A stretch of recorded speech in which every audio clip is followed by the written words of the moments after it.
Siapa yang tidak tahu Abu Nawas? Sosoknya terkenal di penjuru dunia karena tingkahnya yang lucu dan juga kontroversi. Dia adalah seorang sufi juga penyair berkebangsaan Arab dengan nama lengkap Abu Ali Al-Hasan bin Hani Al-Hakami. Abu Nawas dilahirkan di kota Ahwas di negeri Persia, dengan darah Arab dan Persia mengalir di tubuhnya. Dia lahir pada tahun 756 Masehi, dan meninggal pada 814 Masehi. Abu Nawas merupakan salah satu penyair terbesar sastra Arab klasik. Ia digambarkan sebagai sosok yang bijaksana sekaligus kocak. Abu Nawas juga muncul beberapa kali dalam kisah 1001 Malam. Salah satu cerita menyebutkan bahwa Abu Nawas pernah berpura-pura gila karena tidak ingin menjadi hakim setelah mendengar wasiat ayahnya. Abu Nawas kemudian berlagak layaknya orang gila dengan cara menaiki batang pisang seperti kuda-kudaan. Abu Nawas adalah sosok penyiar Islam yang cerdas, tetapi konyol dan lucu. Abu Nawas adalah seorang sufi yang ahli di bidang Al-Quran, hadits dan sastra Arab. Abu Nawas juga terkenal sebagai sosok waliullah yang sangat kontroversial. Semasa mudanya, Abu Nawas dikenal sebagai pemabok berat, namun pada akhirnya dia bertaubat. Abu Nawas hidup di masa Raja Harun ar-Rasyid, yaitu raja dari dinasti Abbasiyah. Bahkan ia memiliki hubungan dekat dengan sang raja. Abu Nawas juga kerap sekali menunjukkan tingkah lucu yang memancing gelak tawa sang raja. Namun beberapa kali juga memancing kemarahan raja, hingga menyebabkan Abu Nawas dihukum. Entah apa yang ada di pikiran Abu Nawas, suatu ketika dia menangkap Raja Harun ar-Rasyid. Setelah berhasil menangkap dinasti Abbasiyah itu, Abu Nawas menjualnya menjadi budak.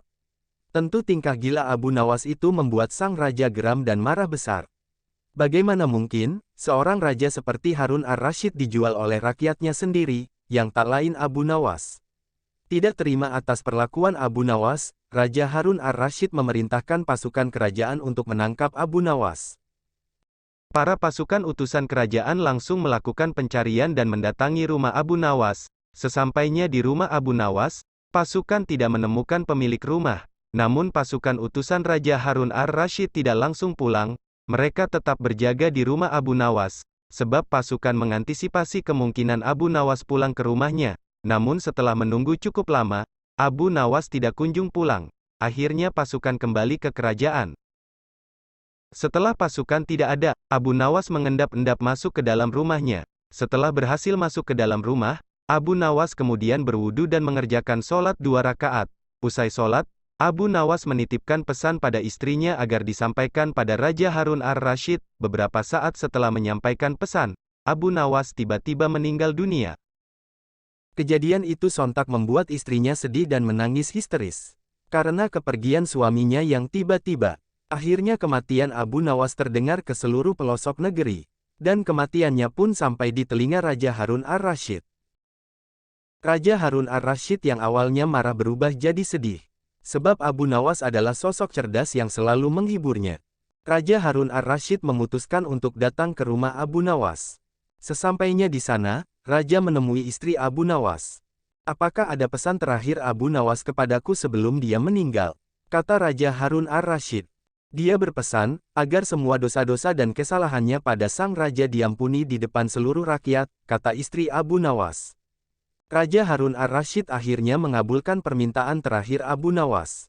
Setelah jasad Abu Nawas dimasukkan ke dalam keranda, Raja Harun ar-Rasyid membuat siaran di depan seluruh rakyatnya. Di depannya rakyatnya Raja Harun ar-Rasyid berkata, "Wahai rakyatku, dengarkanlah, bahwa hari ini aku Sultan Harun ar-Rasyid telah memaafkan segala kesalahan Abu Nawas yang telah diperbuat kepadaku dari dunia hingga akhirat, dan kalian sebagai saksinya." Dengan wajah sedih dan ikhlas, Harun ar-Rasyid memaafkan seluruh kesalahan Abu Nawas. Setelah Raja Harun ar-Rasyid selesai berpidato, tiba-tiba dari dalam keranda terdengar suara, "Alhamdulillah, Alhamdulillah, Alhamdulillah." Abu Nawas kemudian bangun dan keluar dari dalam keranda. Kejadian ini membuat pelayat kaget dan berlari tunggang langgang, karena mayat Abu Nawas hidup lagi. Namun setelah diselidiki ternyata Abu Nawas memang tidak meninggal. Ia hanya berpura-pura agar dimaafkan oleh Raja Harun ar-Rasyid. Sang raja geram atas tingkah konyol Raja Harun ar-Rasyid.